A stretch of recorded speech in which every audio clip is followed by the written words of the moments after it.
Dr. Williamson, welcome to the inquiry. I'm going to ask Oliver to ask you to take the oath. Good morning. Good morning. Please state your full name. Lorna Williamson. Thank you. Please take the Bible in your right hand and repeat after me. I swear by Almighty God. I swear by Almighty God. That the evidence I shall give. That the evidence I shall give. Shall be the truth, the whole truth, and nothing but the truth. Shall be the truth, the whole truth, and nothing but the truth. Thank you very much. Now, you're talking to not just those people who are in front of you here in this room today, and the lawyers are to one side, and occasionally press representatives at the back, but you are also online to, it'll be round about 100 people, maybe more, maybe less. That's the sort of figures that we've had so far this week. So bear that in mind when you're answering the questions, which Ms. Fraser-Butlin will address in a moment. Thank you. Ms. Fraser-Butlin. Dr. Williamson, I think you wanted to say something at the very start of your evidence before I ask you any questions. Yes, thank you, if I may, with permission, Sir Brian. I've listened to your stories, each and every person who's been affected by these awful events, and I've been heartsore, upset, anxious, and so I wanted to start simply by saying sorry. A huge and heartfelt sorry. And I really hope for you that this inquiry will give you the answers that you've been looking for such a very long time. We can always learn from past events, and we will endeavour to do so to help our patients in the future. Thank you. Dr. Williamson, just one preliminary matter before I ask you about your career. You've prepared 2 witness statements for the inquiry. Yes. For the purposes of the transcript, the first statement is WITN 0643001. That first statement, which you've said you've prepared in partial response to a Rule 9 request directed to NHSBT in conjunction with others, and then a second statement that was addressed directly to you, again, for the purpose of the transcript, WITN 0643010. Can you explain, for the purposes of transparency, how you came to be allocated the questions from the NHSBT request that you were asked to address in your first witness statement? Yes, so the topic of that section was look back in general, mainly hepatitis C look back, which I was not personally very much involved with. But as part of a research study into hepatitis B in the 1990s, we performed a look back on recipients of blood from donors who had tested positive for an extra test for hepatitis B. I'm not particularly asking about the detail of that statement, we'll come to that, but just the pure mechanics of how you came to answer certain questions and others answered other questions. Was that a matter that the lawyers addressed, or was that something that you were involved with? Who would answer which questions? No, I think I answered everything I was sent. So we didn't consciously divide things up amongst us. Thank you. Then what I'd like to do is just ask you to tell us very briefly, go through a brief overview of your career. You qualified as a doctor in 1978, yes, having trained in Edinburgh. Yes. And you completed your training posts in Nottingham and Sheffield. Yes. You worked as a senior registrar in haematology in Sheffield from 1985 to 1987. Yes. And that included working under Professor Preston. Yes. You've said that while you were in that post, there was considerable discussion about the major issues of in haemophilia at the time, including HIV and non-A, non-B hepatitis. Is that right? Yes. I was there just at the point where tests for patients for HIV became available. The patients in Sheffield were tested with their knowledge, and there was a great deal of agonising among the consultant staff as to what precisely could be said to a person who was found to be fit and well, but had antibodies to HIV, because the knowledge of what that meant for that person's health in the short term and the long term was still evolving. It was clear that, sadly, some people would develop AIDS, but nobody knew whether that would be everyone who had antibodies or only a portion, and if it was only some people, how to figure out which it would be. So they did spend a lot of time, and as a senior trainee, involved us in those discussions, which was helpful, trying to work out what was the best thing to say to individual patients. It wasn't a template, it was a discussion with each patient and perhaps their family as to what this might mean. So that did leave a big impression. And in terms of non-A, non-B hepatitis, that was the time frame in Sheffield when liver biopsies were also being undertaken. Yes, I may even have done one or two. There was a very active research programme involving the haemophilia consultants, a liver specialist, a pathologist, virologist, trying to see whether this so-called benign hepatitis that practically every haemophiliac had acquired was just going to stay as a benign condition, not injurious to their health, or whether it was progressing. And I think they were one of the first groups that really showed that over time, if you looked at the liver biopsies, things didn't stay static, but could progress to more harmful forms of hepatitis and perhaps even cirrhosis. So that was a huge sort of wake-up call for those of us in transfusion in the mid to late 1980s. And then in 1988, you moved your training post to the East Anglia Blood Transfusion Yes. Centre. And in January 91, you became locum consultant haematologist at the centre. Yes. You stayed in that post till March 91. And then in April 91, you became a university lecturer in transfusion medicine at Cambridge University and an honorary consultant haematologist at the East Anglia Centre. Just so we're clear, that split between being a university lecturer and being an honorary consultant meant you spent about 50% of your time in academic work and research and 50% of your time in clinical work. Is that, Well, that was the theory? That was the theory. It never, of course, worked out like that. 1991 was a big year. I mean, this beginning of the year was the Gulf War. And so while that lasted, we were all focused entirely on providing blood and blood components, possibly for returning casualties in East Anglia, but also to be sent via the Army Blood Supply Depot to the Gulf. And then when I became a lecturer in April, of course, that was the run-up to hepatitis C testing.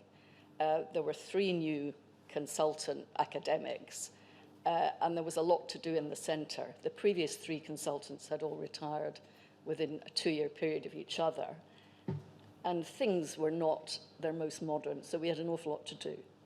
We're going to pick up some of that detail in just a minute. If we can just finish the overview of where you went through your career. 1994, you became clinical lead for blood components in the London and South East zone under the newly established National Blood Authority.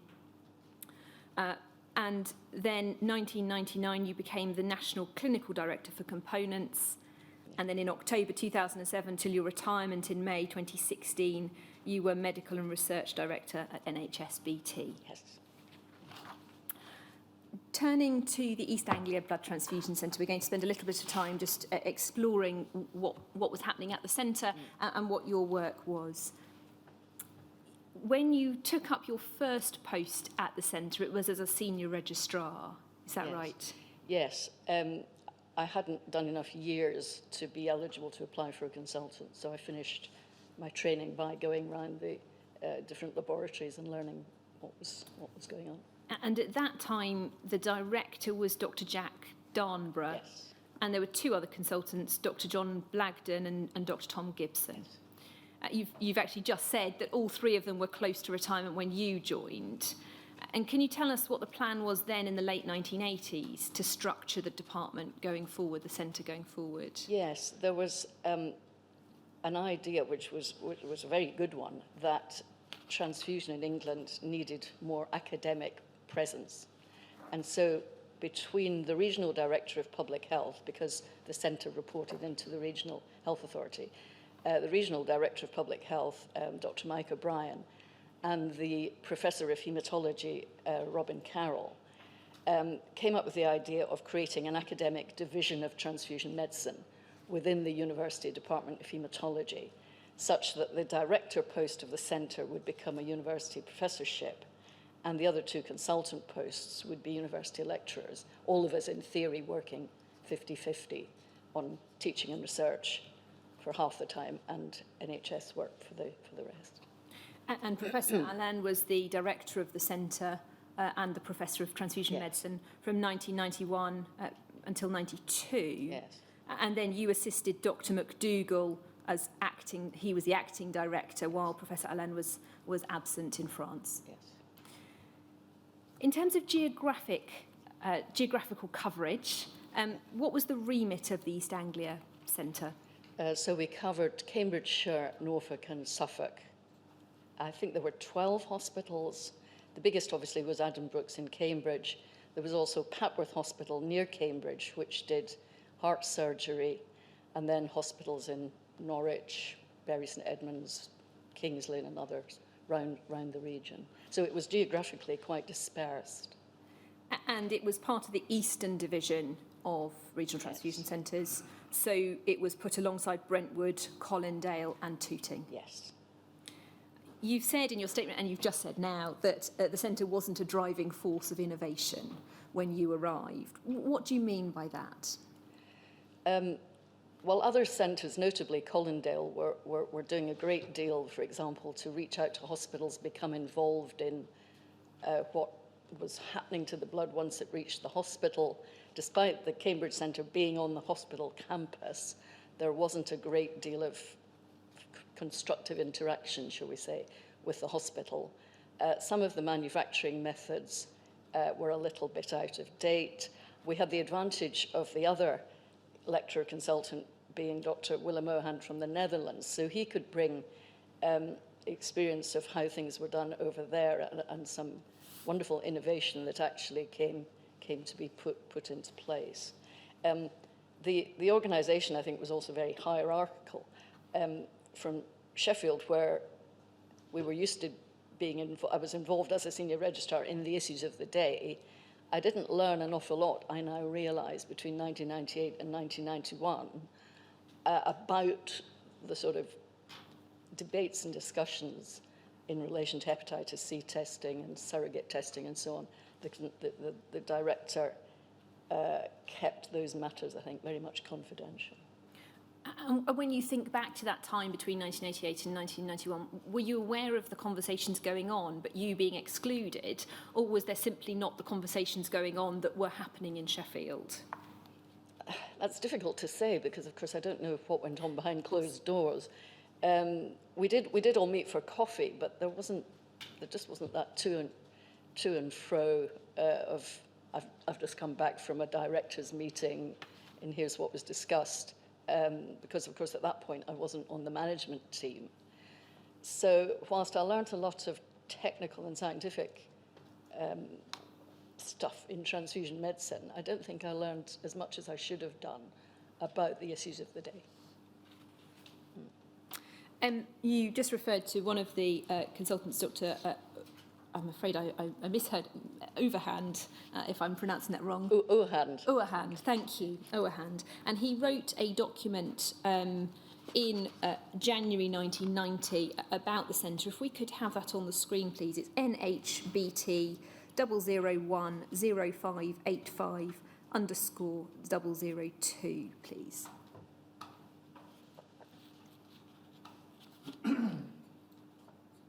It's headed towards the year 2000, and if we go over the page,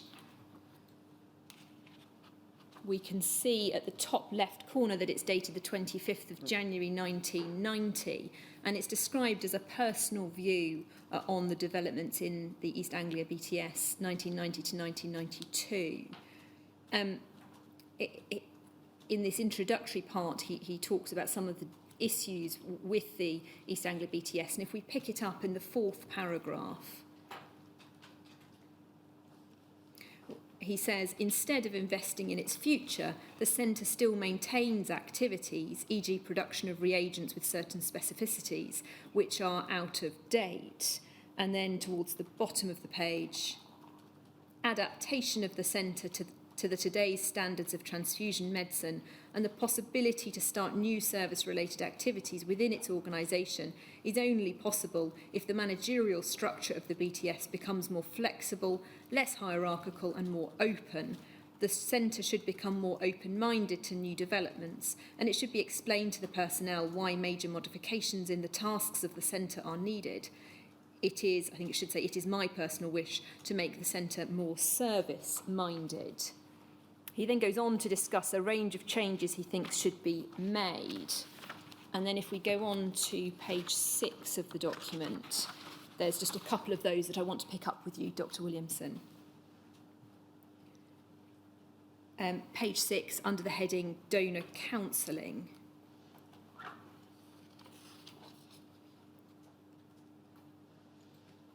Thank you. Since the number of screening tests for virology status and surrogate tests, ALT test, is steadily increasing, we're confronted with a major problem in the relation with our donors. An important task for the BTS is to protect the donor for adverse effects related with the donation. An increasing number of donors will not be allowed to donate because a particular screening test is positive. Rejection will, in the majority of the donors, cause concern about their general health. It's a moral obligation for the BTS to explain a donor, I think it should say to explain to a donor why he or she was rejected and the consequences of the positive tests. Close cooperation with the GPs and specialised counsellors in case of HI infection is needed. Our attitude at the moment is based on no information, no advice and no support. On ethical grounds, there's a wish for improvement and adequate counselling in the first phase by someone from the BTS will help us to improve the relation with our donors. If we just pause there before we look at other parts of the document, in relation to his analysis that the attitude at that time was one of no information, no advice, no support, is that a description that you recognise as accurate at the very start of your time at East Anglia?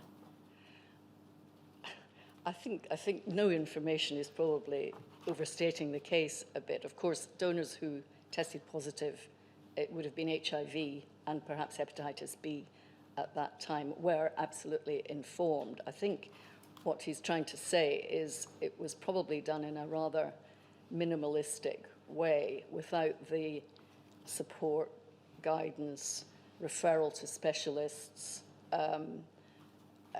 referral to a specialist counsellor specifically, which certainly the medical staff in the centre were not specifically trained in doing. So what needed to be done was done, but there's a lot more that could have been done. And that was perhaps one element of why you would agree that the centre was not a centre of innovation and wasn't necessarily at the stage that other centres were. That's right. And you know, to some extent, East Anglia was a low-risk area for HIV, and later it turned out hepatitis C, but nevertheless, there is more that could have been done, I think. We will come back to that low-risk point a little bit later in the morning. Could we just turn to page 8 of the document? I want to pick up some of the manufacturing processes that Dr. Owen picks up. Page 8. 4.1 introduction.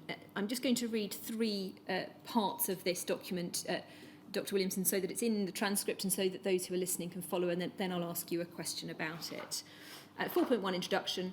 After centrifugation, cells and plasma are separated manually. Standardisation of this procedure is essential for the quality of the plasma and the factor VIII yield, and for the quality of the cell concentrates. As long as this handling is done manually, inaccuracy is inevitable because of the high numbers of donations to be handled per day. Furthermore, flexibility in the daily production capacity is restricted because of these manual procedures. Thus, there is a friction between the wish to increase the collection of plasma for factor VIII production and a limitation in the handling capacity. At the moment, about 40% of our blood is issued as whole blood. Whole blood transfusions are not indicated. although component therapy might be more expensive, it's needed to become self-sufficient for protein concentrates and is generally accepted that the patient must receive only that component of which there is a deficiency. With respect to the use of plasma-derived protein concentrates, the central production in BPL will be the safeguard for the patient with respect to transmission of infectious diseases. The plasma needed to become self-sufficient is withheld from the national stocks because of our low level of component preparation. I advise the reduction of whole blood issuing to 0.05% of our total number of units collected in the coming 2 years. So just before we look at the next section, again, was that your understanding that a very high percentage of blood that was being issued at that time was being issued as whole blood? Yes, it was really extraordinary because BPL was short of plasma, although there were some issues about how much they wanted from us at various points. So, and as was already realised, whole blood for medical patients was not really what they needed. They needed the red cells, but they didn't need the extra volume of the plasma, which in some cases could be detrimental, providing too much volume to the patient. So we were very much on a path of increasing manufacture. Now, the centre, before I arrived, the manufacturing area was quite small, but it had been extended, and so we were able to, we had the space, and I think we put on an extra shift of staff. We could manufacture far more donations to red cells and plasma for BPL. In terms of why such a high percentage was being issued to the hospitals, was that simply because the hospitals were requesting it, or what was the issue there? I was never entirely sure. I think it was a bit of chicken and egg because the centre may not have been able to manufacture down to the very low level Dr. Ohand had in mind because of lack of space. On the other hand, some hospitals did want whole blood, notably Papworth for heart surgery and Addenbrooke's for the liver transplant programme. And other hospitals, with a bit of discussion and education, were actually surprisingly open about reducing the amount of whole blood. Now, we couldn't go from 40% to 1%, say, all at once. We had to gradually sort of wean them off whole blood. But that was actually pretty successful to the point where we were able to provide BPL with all the plasma that they were willing to take from us. So just staying on that point about the hospitals requesting it, you said with a bit of education things changed. Again, is that a reflection of the distance between the, not physical, but the sort of distance in working between the hospital and the transfusion centre? Yes, it was. There was not a programme of, as far as I could see, a programme of regular visits to hospitals or much discussion. There was something called the East Anglian Blood Club, which was a haematologists' meeting. And when Professor Alain, Dr. Ohand and I arrived, we made sure that we had a slot at every meeting to discuss innovation in transfusion. And then we started to visit the hospitals more regularly. But that was something that you are aware was new once Professor Alain was there and Dr. Ohand? I believe so, yes. If we go back to the document and have a look at 4.3, high-speed centrifuges, I think this picks up your point about the manufacturing processes. Blood cells and plasma are separated by high-speed centrifugation. 6 of our centrifuges are too old to perform according to standard regulations. The effectiveness of the centrifugation is therefore poor, and the quality of plasma and cell concentrates is not according to general accepted standards. The high-speed centrifuges, which are out of date, must be replaced. And then if we go to the next page, please. And the penultimate paragraph, plasma. Plasma is frozen as soon as possible after preparation at temperatures below 30 degrees C before it's transported to the BPL or issued to the hospitals. The freezing capacity for plasma is restricted, and therefore an increase in our plasma production cannot be realised. An extra investment in 3 blast freezers has to be made to adequately respond to the national plasma requirements. The storage space below 30 is also too limited. Again, was that something you were aware of when you arrived at the centre in 1988, that equipment just wasn't sufficient? No, I don't think I was in 1988. I certainly was when I became a consultant in 1991, because we invested considerably in freezing capacity and in a mobile freezer on a vehicle in which we could store plasma for BPL, and then once or twice a week it was hitched to a car and towed to BPL. So that gave us far more storage space for all of the extra plasma. The first national guidance document for the transfusion services, the Red Book, was published in 1990, and that really set out the standards that cellular components, red cells and platelets, and frozen plasma had to meet. So it was clear what we had to achieve, and we got on with it.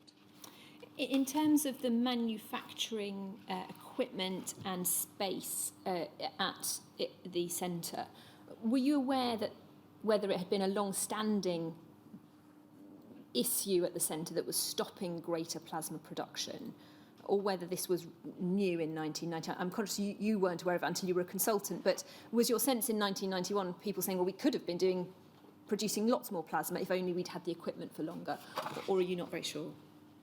I'm not very sure. There was the head of components was newly appointed from another centre, so the people who knew the history were there wasn't the head of components retired and was replaced. So I didn't get a very clear picture of what the history had been over the previous few years. And just for the purposes of the transcript, we won't go to them now, but there's further reference in this document at page 26 of the need for an audit and a more proactive blood product usage work with the hospitals, and at page 29 a note on the premises of the centre being problematic in terms of bringing it up to current standards. So very much the same as what you were discussing. May I just ask, it was a staggering ask to move from 40% to 0.5%. It suggests that, in the view certainly of then Dr. Ohand, you were producing 80 times as much whole blood, or using as much whole blood as you needed to. How quickly was it achieved that you managed to get down to something like 1% rather than 40%? I think he put that 1% or less than 1% figure in as a bit of a challenge. We didn't ever get down to 1% because of Patworth and the liver transplant program. I think we may have got down to somewhere between 5 and 10%. But even so, that was a lot of extra plasma. Well, it's somewhere between 4 and 8 times as much as you had been producing from that blood anyway. Exactly. And presumably the storage facilities and the freezing facilities and the production facilities which came first? Well, it all came together, I think, because there was no point in saying to the hospitals, you can only have 10% whole blood, if we couldn't freeze the plasma and send it to BPL. But from my recollection is the Regional Health Authority were very supportive in providing us with the equipment we needed to take the centre to a whole new level. So I think we were able to move quite quickly, once the Gulf War was over, to reconfigure the component manufacturing area and start having conversations with BPL about them taking more plasma.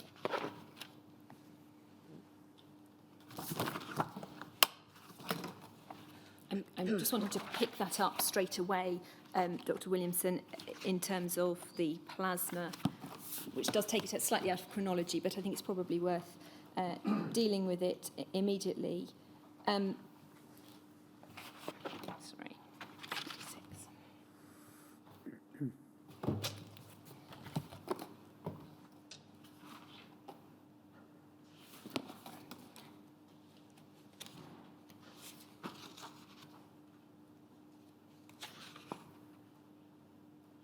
Yes, if we can pick up NHBT 306237.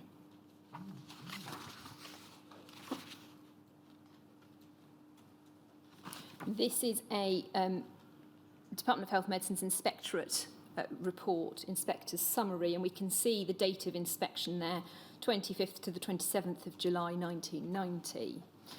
We're going to come back to the document in relation to other points, but just on this point about plasma, if we could go to page 4, please. We can see at the top of the page, it says phase 2 of the redevelopment programme has been completed and the plasmapheresis suite's been transferred to the newly refurbished area and enlarged. So I think, Dr. Williamson, that's what you're referring to, that around 1990 there was a development within the centre to provide more space and more manufacturing facilities. Well, I think actually that probably refers to the donors suite, where the donors came and donated plasma on cell-separating equipment, because that part was new as well. The component manufacture laboratories, which were on the other side of the building, were also expanded, so it was both.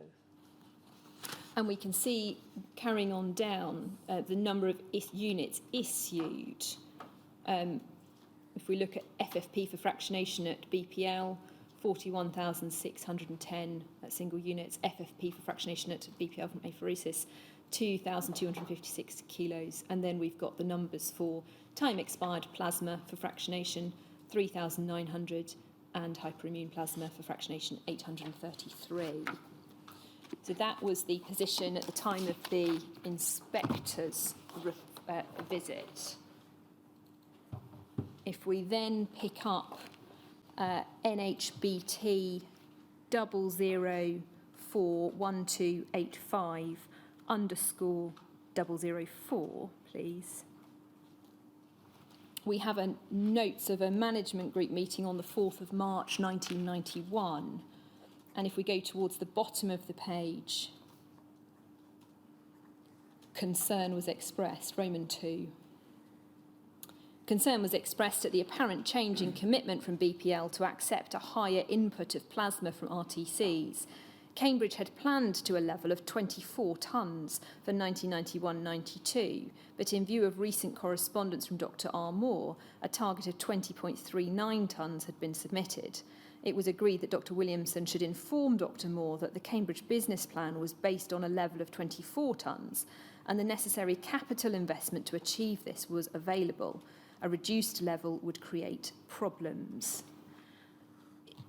Is it right from this in March 91 that Cambridge was by then in a position to produce more plasma than BPL were able to take? Yes, we were very cross at that point. And then if we pick up the next, a management meeting 2 weeks later, NHBT 0041283_002. We can see there it's the 18th of March 1991, and if we go over the page, under the heading Plasma Products 1991-92, Dr. Williamson reported on her discussions with Dr. Moore following receipt of his letter, dated the 13th of March. The targets, as indicated, of 19,000 kilograms recovered plasma and 1,900 apheresed plasma was accepted. There would be some flexibility to convert apheresed plasma into recovered plasma on a 2-to-1 basis, but the overall target would remain the same. In view of the high investment which would be required to install an automated system, and because the future intake of plasma by BPL was uncertain, it was decided that the purchase of equipment for automation would be deferred. Can you help us with what the position was in relation to the equipment, the purchase of the equipment being deferred? Yes, what we wanted to buy was equipment to separate blood in a different way, using what's called bottom and top processing, which was the norm in the Netherlands and which Dr. Oman had suggested. which had a number of potential advantages. It would produce more plasma, but it would also produce a better quality of platelets. It's all to do with when you separate whole blood donations into plasma, red cells, and platelets, you have to spin the blood twice. And this modified bottom and top method alters the way in which you do it, and you end up with much higher quality platelets. So it was going to be good for BPL and good for the patients in the hospitals, but it needed capital investment. And the way we were going to part fund that was through sending extra plasma to BPL. So when they didn't want everything we were able to produce, it put our ability to purchase this automated equipment at risk. And at that point, the rest of the funding wasn't forthcoming from the Regional Health Authority. So we had to put it on hold. Because your funding stream was primarily from the Regional Health Authority. Yes. But you could boost that funding stream, as it were, Exactly. by selling plasma to BPL. Exactly. What impact did having two funders, effectively, have on the progress and development of the transfusion centre? Well, one of the difficulties was that the BPL targets were set only on a year-by-year basis, and we would have liked a rolling 3-year target so that we could plan and invest from income that we knew that it would come. The Regional Health Authority were always very generous, but of course that was the year we were asking for extra funding for hepatitis C screening, including an extra consultant. And so, they weren't going to give us everything we asked for. So it made life difficult. And just in terms of the BPL targets, you said they're set annually. Yes. From these documents that we've just looked at, would it be fair to say that with more substantial facilities, Cambridge had the potential of providing more plasma initially, but then when they had those facilities, BPL was the blocking point of providing it? Correct. And I think this was all in anticipation of recombinant clotting factors, perhaps. Now, I'm very aware that you were not in post and you weren't even at the East Anglia Transfusion Centre until 1988.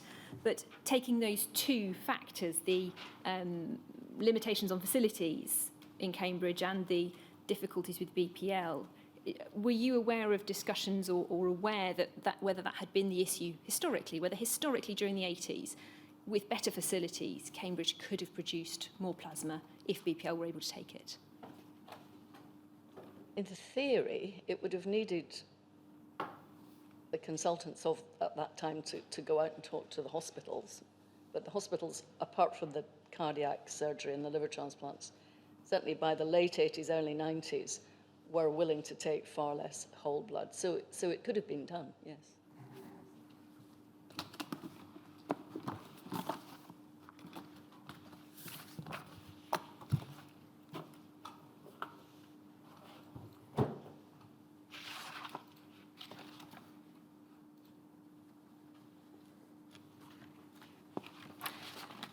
I just want to go back to some of the points raised by Dr. Urhand. He was quite critical in that report of the centre that as he saw it in 1990, and thinking about the structure of the organisation. How much could the National Directorate have done to tackle issues in an individual centre? I think not terribly much, actually. The historical position, of course, was that each region had a transfusion centre with a director. The director was a very powerful position and held the ultimate responsibility for what went on in the centre. The director reported to someone in the Regional Health Authority, in East Anglia's case, the Regional Director of Public Health. And of course that continued even once the National Directorate was created. So Dr. Gunson could persuade, discuss, try to get consensus, but couldn't mandate. So I think he had a difficult job. 13 transfusion directors, all used to making decisions for their own centre, it was never going to be very easy to get them to coalesce around national decisions.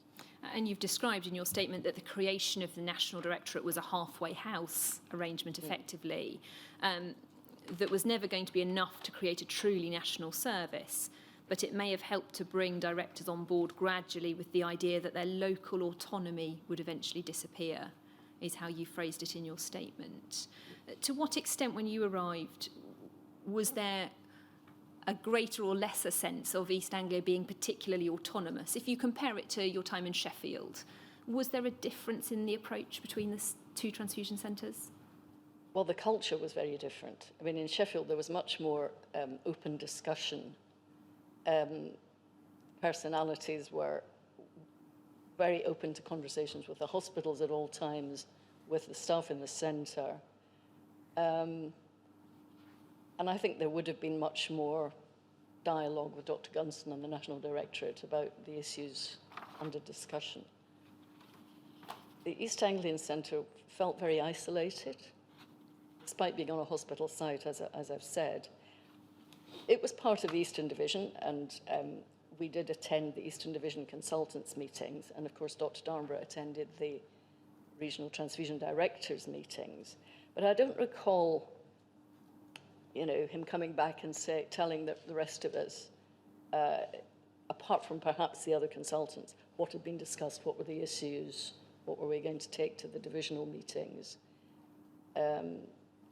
It was very hierarchical. And was your sense that it was isolated within the centre between consultants and the rest of the staff, and isolated from others outside? Yes, that I have less. I'm not sure, to be honest. It was hard to see it. Thinking now about your work on a day-to-day basis, if we start off when you were a senior registrar and then when you were moving on to being a consultant, it's right, isn't it? There was a donor clinic in the centre itself, yes. And there was that was for both apheresis and whole blood. Yes. Then there were 3 blood collection teams who went out across the region. Yes. And when we say the region, that's Cambridgeshire, Suffolk, Norfolk. Yes. So, as you said, a very wide geographical area. But it's right, isn't it, that you don't ever recall sessions being held in prisons in the region? No. And I think the inquiry did provide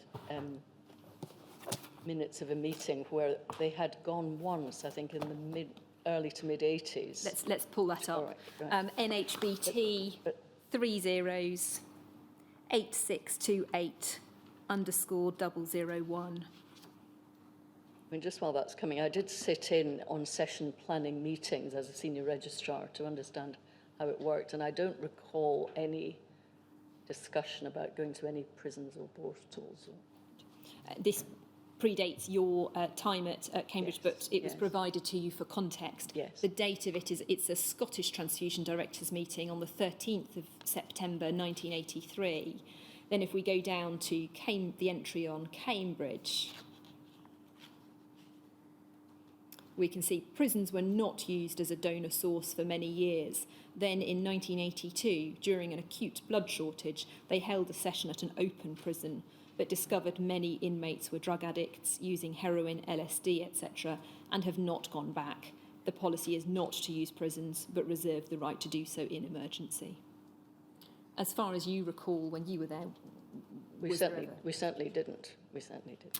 Even in the Gulf War, because although we needed a lot of extra blood, the publicity was such we were inundated with donors, so we never had to. East Anglia was a good region for blood donors. We usually had surpluses of red cells that we could supply elsewhere, so shortages were not a problem. Are you aware of any donor sessions taking place at anything like a US military base in the region? There may have been. The complication there was that we did provide them with blood on occasions, but it had to be tested to FDA standards. And there were certain things that the FDA required that weren't required in this country. So I think eventually they stopped taking blood from us. I personally didn't ever go to a donor session on the airbase, and I can't remember whether there were donor sessions there or not. When you went out with the teams as a session doctor, can you talk us through how donors were assessed before they gave blood? Yes, so they were welcomed in, and there was a leaflet. They were never asked questions directly. It was a sort of paper exercise. I mean, they were asked in general, were you well? But the specific questions were on a written form. And of course, once HIV testing came in, the donor had to sign to say that they'd read the leaflet and understood it, and were also signing to give consent for the HIV testing. And just in terms of that questionnaire, do you recall if it was the national questionnaire or whether East Anglia had a particular one that they used? I don't recall that we had anything different to the national one. You've said, though, that if certain boxes were ticked, then the donor would have an interview with a member of staff. Is that right? Yes. What, in terms of that interview, presumably that was done by you as session doctor? Yes. And what sort of things did you ask them about at that point? Well, it would depend what boxes they had ticked. Most of them were about general health matters, either medication that they were taking or illnesses that they'd had. Sometimes it was foreign travel, if they'd been to a malarious area and they weren't sure exactly. I don't recall any difficult conversations with people who had injected drugs or men who'd had sex with men at that time. You've said in your statement that in some locations there wasn't a soundproof area to undertake that examination. Is that right? Yes. We would be in a village hall, school hall, a factory perhaps. So there was a certain amount of improvisation of finding a distant corner with screens round, but it wasn't, by today's standards, as at all satisfactory for discussing sensitive matters. And in those circumstances, how comfortable were you that donors would be entirely honest and open in their answers? I mean, a rural setting is difficult for people who don't want others in the village to know about their personal lives. So there may have been times when people had perhaps come along with their whole family, knew that they didn't meet the criteria, but didn't necessarily feel in a position to say so. But I don't recall any conversations with a donor where I felt there was something not being said. But there could have been donors, such donors, yes. But all you could do was ask questions in a location that you knew wasn't soundproof and trust those answers? Yes, or trust a feeling that perhaps there was something unsaid. I mean, if I had concerns that the donor actually didn't meet the criteria, there was a system for keeping that blood out of clinical use. Could you tell us what that was? So to begin with, of course, we had a paper-based system before we were at all computerized. So I could say, this unit should be used for laboratory purposes only or discarded. That would go back to the centre with the donations. And then at the sorting point, it would be put to one side. When we were computerized, that would go in the computer, but again, not till the blood was returned to the centre, because there were no laptops in those days, so such a hold, if you like, couldn't be put on the donation at the centre, at the donation session. It had to wait till we were back in the centre.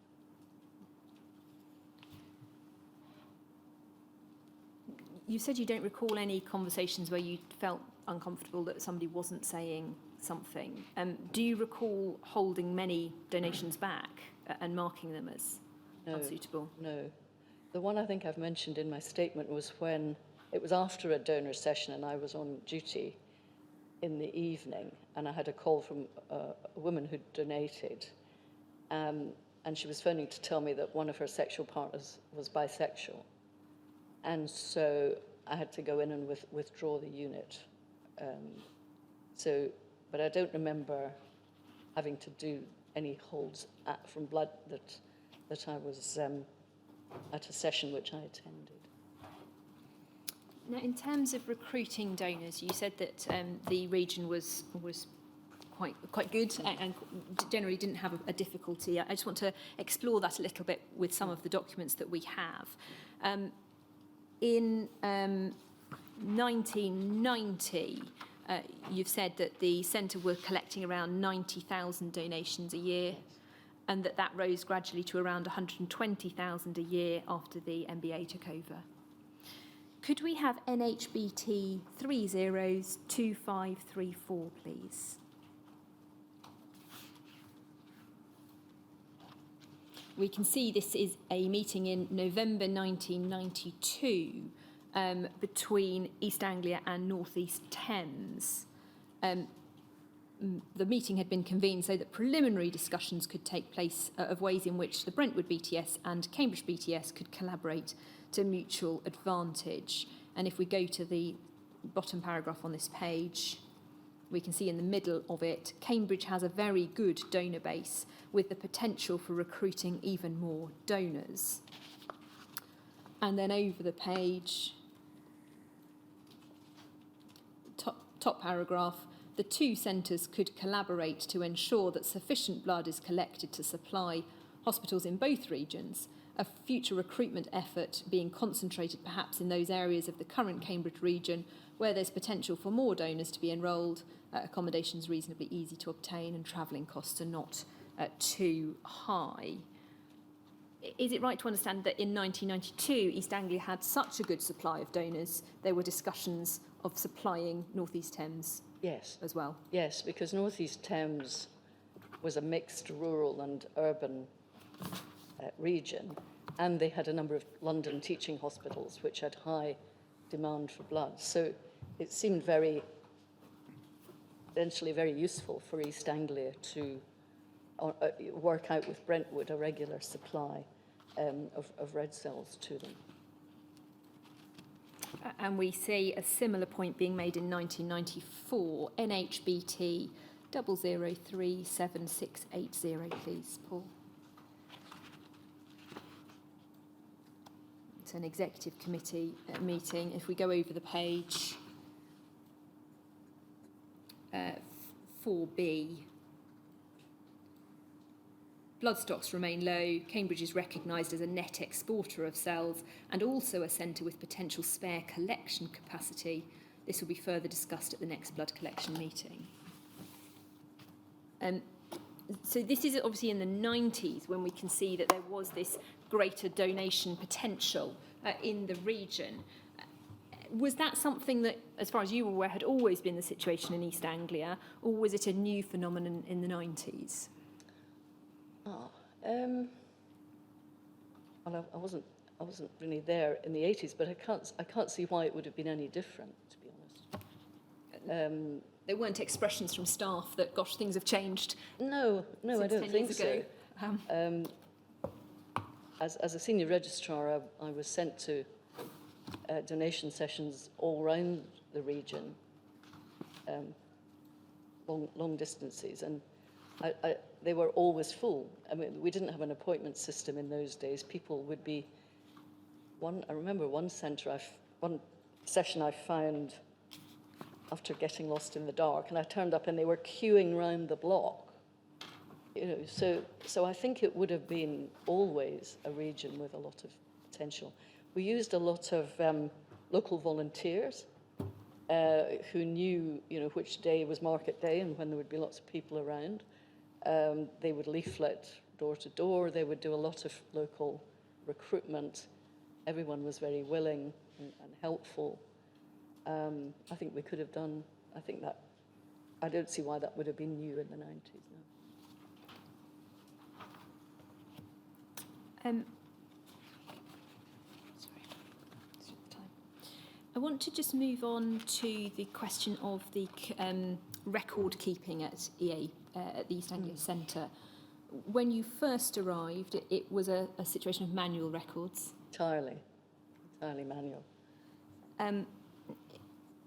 How did you manage simple things with manual records in terms of donors changing their name or changing their address or personal details changing. How did that work with manual records?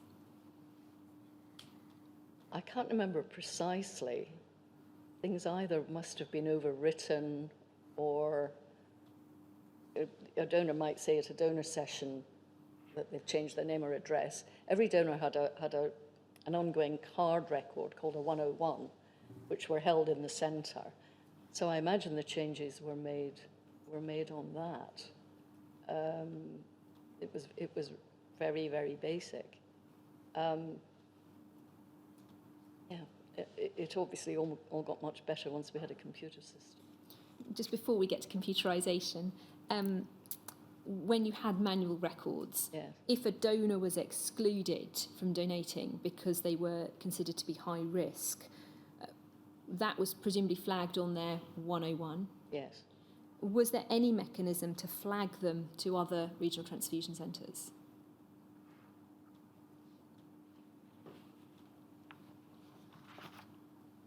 Not that I recall. No, I don't think there was. And then computerisation was introduced in the centre sometime before 1990, because I'm happy to take you to it if we need to, but in the inspector's report, Yes. it indicates in January 1990 that the centre had become computerised. The centre opted to use the trace system that had been established in Cardiff. Do you have any knowledge of why that particular system was chosen? Not in any detail. I think it was seen as advantageous to have a system which other centres were using, because we could share problems, we could agree what the future developments of the system were going to be. I think Leeds, Cardiff and Southampton were the other centres in the consortium. Cardiff and Southampton were of a similar sort of size. Leeds was bigger, but it seemed to work. I'm not aware of what other systems were looked at. And when you changed to the computerised system, what happened to the manual records? There was a period, obviously, when all of the manual records had to be entered into the computer. So, of course, a donor with a 101 card might reappear at the next donor session after computerisation, or they might not come back to donate for some considerable time. And there was discussion, I think, how long the 101 cards should be kept in the centre and at what point they should go off to be archived. So there was a local records keeping group set up to think about all the paper documentation across the whole centre, because by that point we had to work to good manufacturing practice as decreed by the MCA, as it was then. And that, we believed, would determine how long certain types of records had to be kept. So there was a national records group established to help individual centres broadly reach the right and the same, hopefully, the same conclusions as to which documents needed to be kept for how long. But reading documents provided by the inquiry, it seemed to take quite a lot of time for the national group to report. And there was certainly a period of uncertainty when we weren't sure, particularly manufacturing records and so on, how long individual things had to be kept. So it was quite an issue, because paper records take up a huge amount of space, and it was space that we wanted to use in the building for other things such as research. So that was when I think centres began to consider and adopt off-site record storage. And that's what Cambridge did in the end. And that's what Cambridge did in the end. And used off-site storage for the manual records. Yes. Once we reach the time of hepatitis C screening, if a donor's sample was reactive in the screening and in subsequent confirmatory testing, then the computer system would be updated to show that. Yes. Would that also identify the donor as unsuitable to other regional transfusion centres, or was it limited to Cambridge? being able to see that? Yes, I've been trying to remember whether within trace a donor could be flagged, but I think it was still restricted to individual centres. Once we went with them into a national computer system, then things were opened up, firstly, I think, within each of the 3 zones, when we had Pulse, which was the national system, and then eventually nationally. But I don't think, to begin with, the record of a donor in one centre was shared very much at all. In your view, would it have been helpful, particularly when we come to talk about look back and issues around that, would it have been helpful both to know of donors who've been flagged by other centres and in terms of look back, for there to have been a national record keeping system at an earlier point? So a donor who tested positive in one centre, if they tried to donate in another centre, if they truly had hepatitis C, would pretty likely be picked up by the testing in the other centre, because all the tests were done, to an equivalent standard. So they should have been picked up. It would be very unlikely, I think, for a donor carrying an infection for which we were testing to get through testing in another centre. As far as look back was concerned, well, a donor who donated in more than one centre would have records in both centres. For blood that was issued to hospitals supplied by each centre, they would just be handled in the look back in the normal way. Of course, some units, as we were discussing, went from one centre to another, but that would be a matter for the issue records as opposed to the donor records. So whilst a national system obviously was where we were heading, and it was by far the best solution, I'm not sure that specifically it would have facilitated look back. Let's pick that up again when we come to look back a little bit later this afternoon. I just wanted to understand as well from you of what you understood the barriers to an introduction of a centralised system were. You've said Cambridge was using Trace, and so was Cardiff. So centres were clearly putting in computerisation. Yes. Do you have any understanding of why at that point there wasn't simply a national system? Well, it goes back, I suppose, to 13 autonomous centres and a national directorate which didn't have the power or authority to mandate, firstly, that all 13 would have the same system, and secondly, what that system would be. So centres had the freedom to choose their own.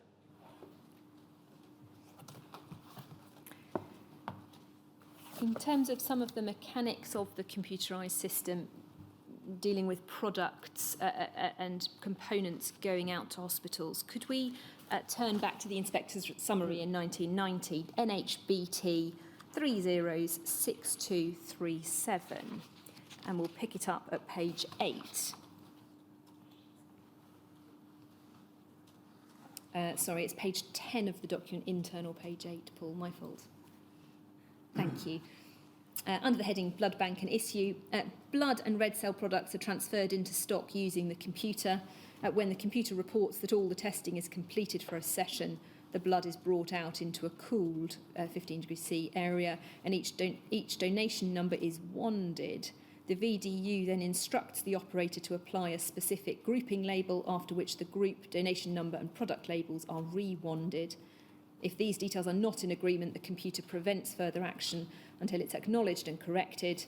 If the details are correct, the computer accepts the pack into stock for issue.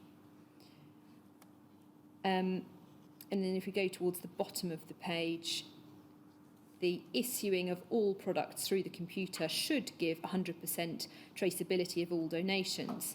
However, staff from the reagents laboratory were said to occasionally remove blood for laboratory use without wanding it through the computer. This results in the apparent disappearance of donations with no records as to their fate. Examples were seen of untraceable donations. Can you explain for us what was happening here? So when orders were made up for a hospital, by that point everything, as implies was labelled with a barcode, and the wand was a barcode reader, essentially. So every pack that went into a box to go to a hospital would be wanded out individually. But as stated here, I'm afraid some of the internal staff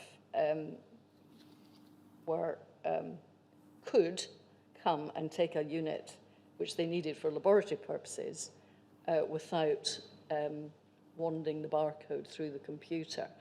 And then, of course, no one would know where that donation had gone. So that was completely the wrong thing to do.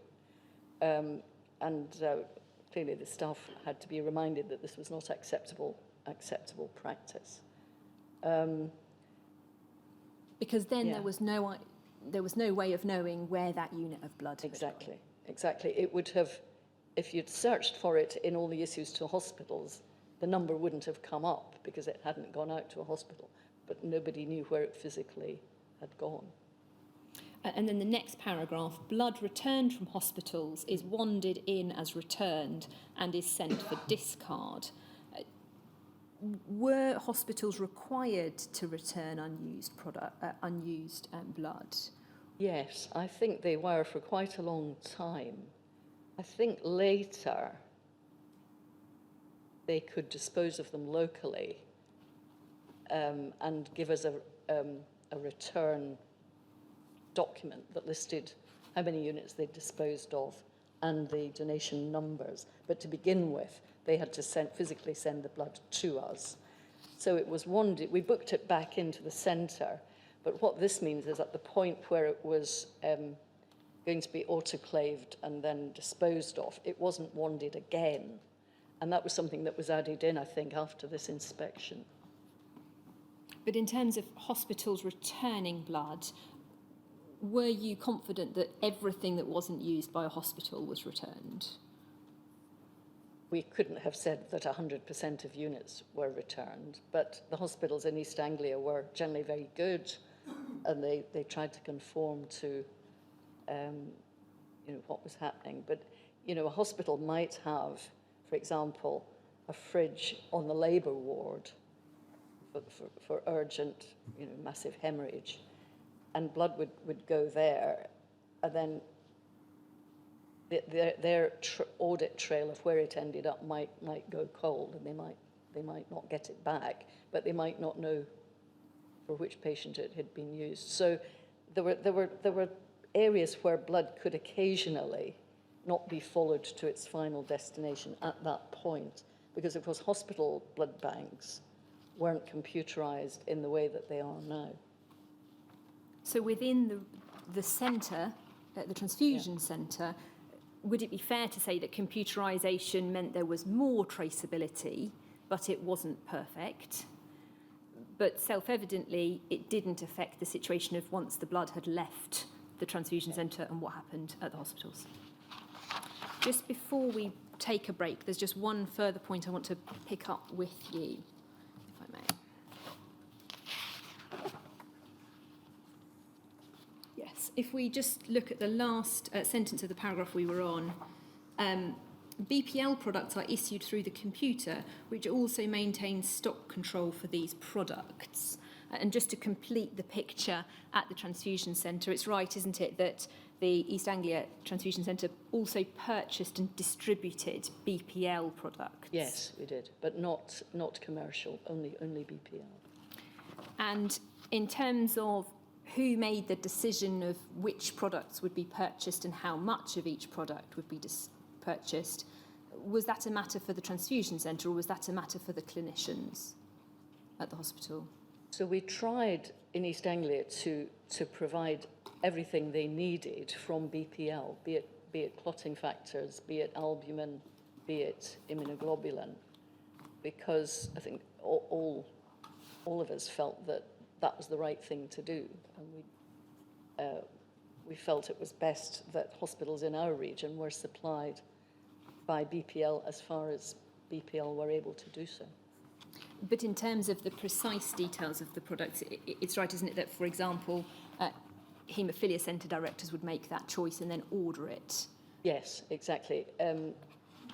The main haemophilia centre was in Addenbrooke's and also Norwich. And they, as far as I remember, took only BPL clotting factors, but that was their decision. We could try to influence, but they knew what they wanted for their patients. So you placed the order as requested, stored it, and then distributed the products accordingly. When you were seeking, and just to be absolutely clear, obviously you joined the Transfusion Centre at late 80s, early 90s, Yes. but that system of providing BPL products had been in place at the centre throughout the 80s, hadn't it? I'm not sure when it started, but it was certainly well established when I arrived in 1988. And in terms of once you were there, you said you were trying to encourage hospitals to use BPL. What reasons did you give clinicians for doing that? What was the sort of rationale that you sought to impart to them? So by that point, of course, clotting factor concentrates were virally inactivated. But it seemed to us that the system whereby a country becomes self-sufficient in plasma products was the right way to go. One had a much better handle on the donors and the quality of the plasma that was being provided. And one wasn't then at the mercy of multinational companies who might decide to supply to the UK or not supply to the UK. We thought it was in the long run, was going to be a more secure, provide a more secure supply. But you've noted in your statement that there were frequent issues of shortfalls. Well, that was what made it frustrating, because sometimes, particularly albumin, for example, BPL couldn't fulfill all the orders for albumin. And then hospitals would have no choice but to purchase commercial products. And once, of course, they'd started to purchase commercial products that seemed to have a reliable supply chain, their purchasing people, who might be the pharmacy, would say, well, why do you want to go back to BPL? So it was not always easy to keep hospitals loyal to BPL. So I'm about to move on to a new topic. I wonder if now is a good time to take a break. Yes. Well, we'll take a break now until 11:45 to allow everyone here, and for that matter, those watching at home, to have a break and a coffee or whatever. Let me tell you what I say to all witnesses at this stage. We're about to have a break. What you must not do, because you're giving evidence, is discuss anything that you have already said in evidence or anything that you think you might be asked to say with anyone, whoever they are. You can talk about anything else you like. Thank you. I look forward to seeing you at 11:45.